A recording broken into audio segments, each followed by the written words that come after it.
Timog Corner Tuason. Ang napili natin ay ito.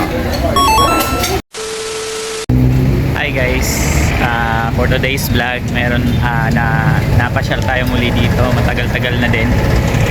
So itong kanto na to guys, ayan, Timog Corner Tuason. So meron tayong puputang sekuretsong kainan. Ayan, Timog Corner Tuason, dito sa gandang kainan to, mga kapamilya. So marami yan guys, hanggang dun. Ayan, di ba?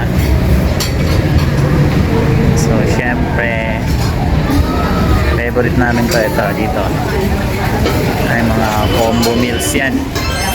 Ito sa all meals combo. So naka-order na tayo. Ang napili natin ay ito, combo number 4.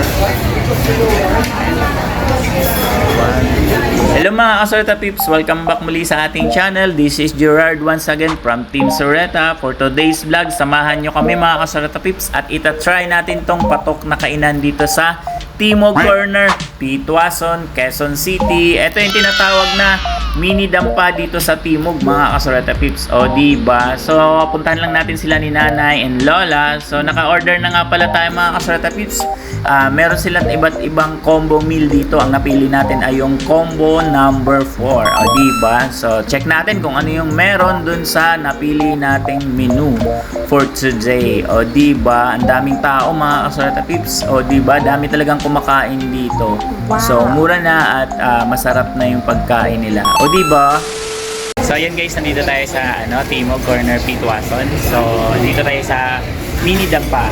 Dampa yung matagal na tong kinakainan namin. Actually yung office namin dito malapit lang. So tatangin natin si ma'am kasi ito yung suki namin eh. So anong pangalan niyo ma'am? So ma'am, ano yung specialty niyo? Meron tayong special bulalo and Yun yung specialty. Thank you ma'am Lani. thank you din. Lani. Lemon. Lemmy. Ay, sorry. Thank you ma'am Lemmy. Thank you. Kung ano nila kapag order tayo, kung paano i-prepare. Thank you ma'am Lani. So, ayan, actual na iluluto ka agad.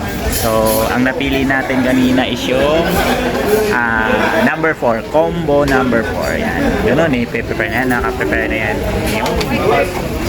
Ito na nga ang order natin mga Kasoreta Pips. Meron tayong sisig, meron tayong pinaputok na tilapia, meron tayong bulalo, o diba? Meron tayong crispy liempo, at meron tayong kasamang iced tea at rice. O diba? Perfect na perfect. Tignan natin yung sisig guys.